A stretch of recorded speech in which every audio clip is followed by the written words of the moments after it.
ขายเท่าใดนี่แม่100จ้าจานละ100 บาทอ๋อตัวหลายคักเนาะโอ้ไข่มดแดงไข่มดแดงก็100นิดนึงนี่50ตัวนี้50บ่ผ่านได้บอกตรงๆนะเนี่ยบุรุษลา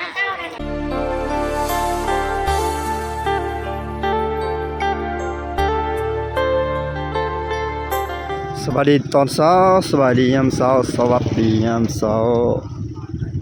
วันนี้มาเลาะเบิ่งบรรยากาศตลาดอิหยังเขาเอิ้นว่าเทศบาล2บ่นี่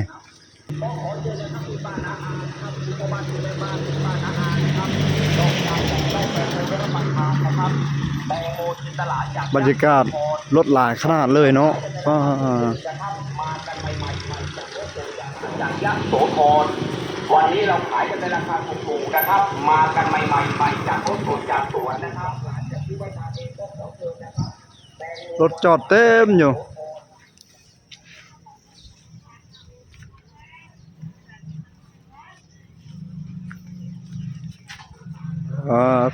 ตลาดขายของกินได้ยังไงคนหลายพลึกเนาะ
ตัวเป็นตลาดที่ใหญ่ที่สุดเลย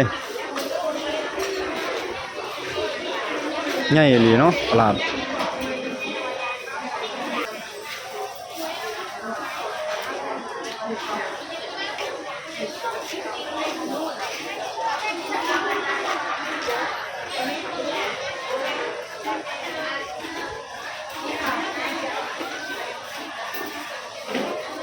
ย่างรอเบิ่งก่อนพี่น้องเอ้ย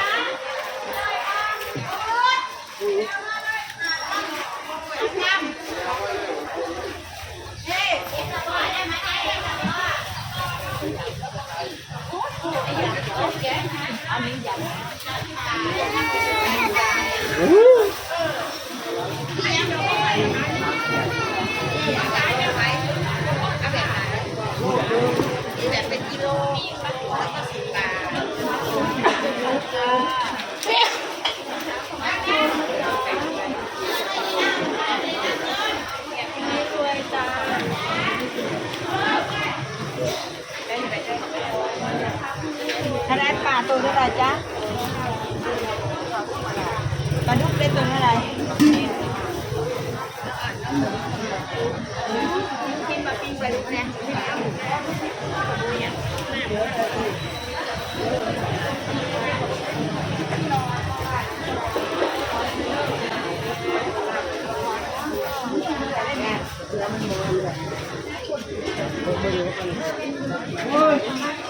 เทียมแบบแกน่ะมีอยู่บ่แม่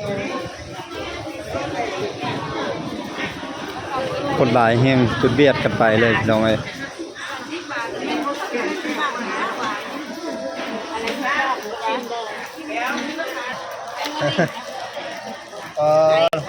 ขายเท่าใดนี่แม่100จ้าจานละ100 บาทอ๋อตัวหลายคักเนาะ ไข่มดแดง ไข่มดแดงก็100นิดนึงนี่50ตัวนี้50บ่ จ้า ตัวนี้100 จ้าเดี๋ยวเห็น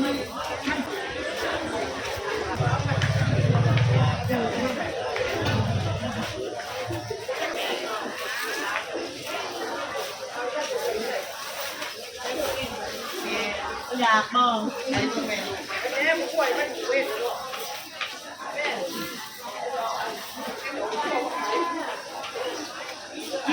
นะคะ20ทางนี้เลยจ้า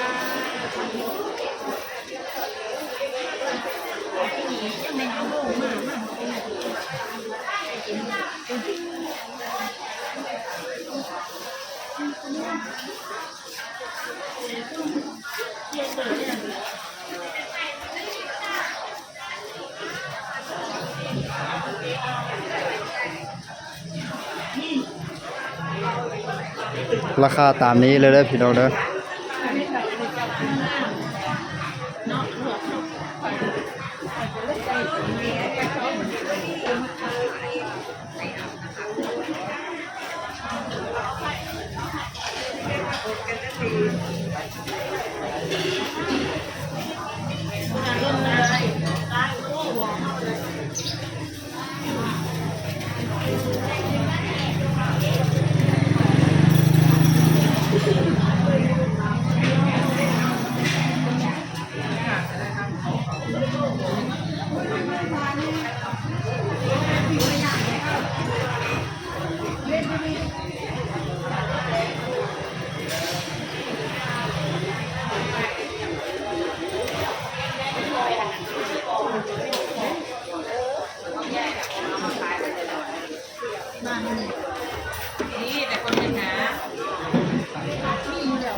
สิบ่มีจริงข้านนะบอกตรงๆนะยังบ่ลูกหลานเลยแม่ได้ลูกใกล้ๆด้วยจ้าดอกเข็มใหญ่ค่ะเข็มไม่เข็มนะบอกว่าเอาไปทอดเลย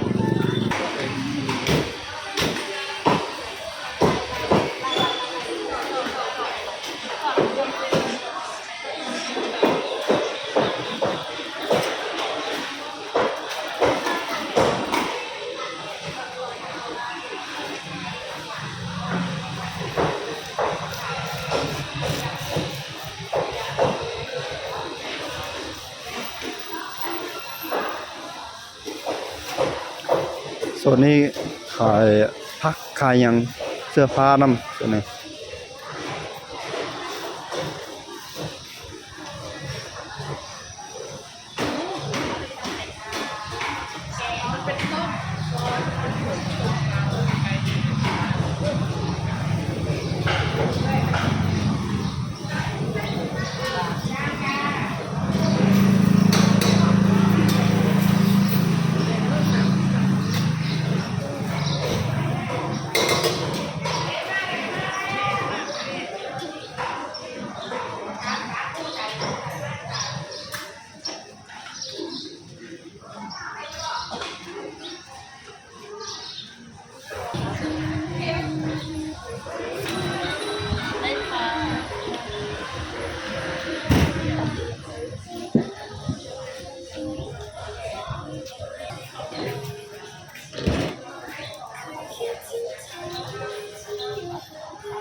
ซื้อไก่50 บาท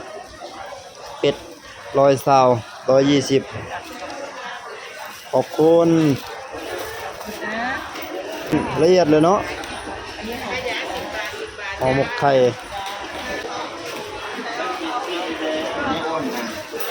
เพราะว่าตอนหนูได้ยิน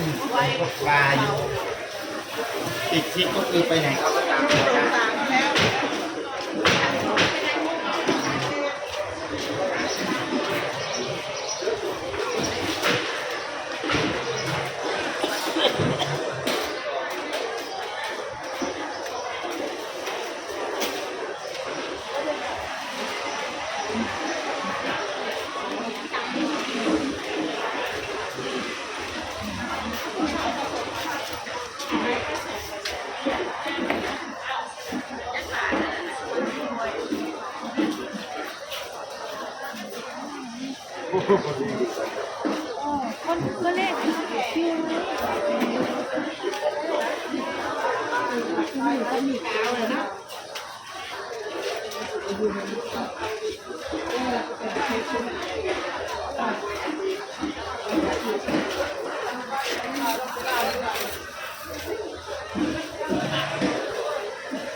เหลือกมันเหมือนแม่นหนูว่าอยู่น่ะหนูสร้างพ่วงไปแล้วบ่ได้ก็เห็นหน้าเลย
กำลังซื้อข้าวเหนียวน้ำแม่เพิ่น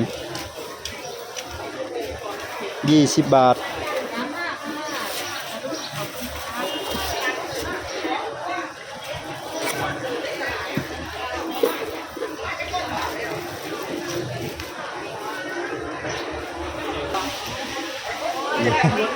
อาหารเช้าเฮาบักหมู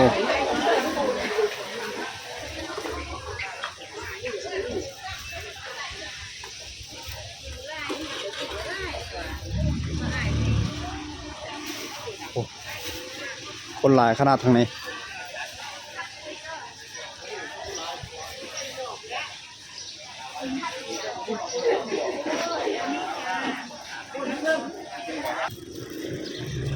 ข้าว20 บาท20 บาทไทยเป็นเงินลาวเฮาประมาณ 13,000 กีบประมาณ 6.5 ดอลลาร์สหรัฐก็โอเคอยู่เด้อพอกินอยู่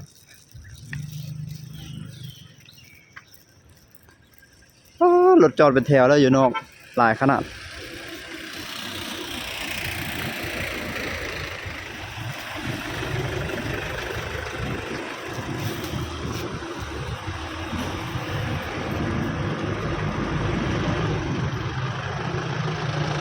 เดี๋ยวเขาจะไปสถานที่บอนไม้ทุกคนเลยเดี๋ยว เขาจะไปหาบอนกินข้าวก่อนนี่อาหารเราซื้อ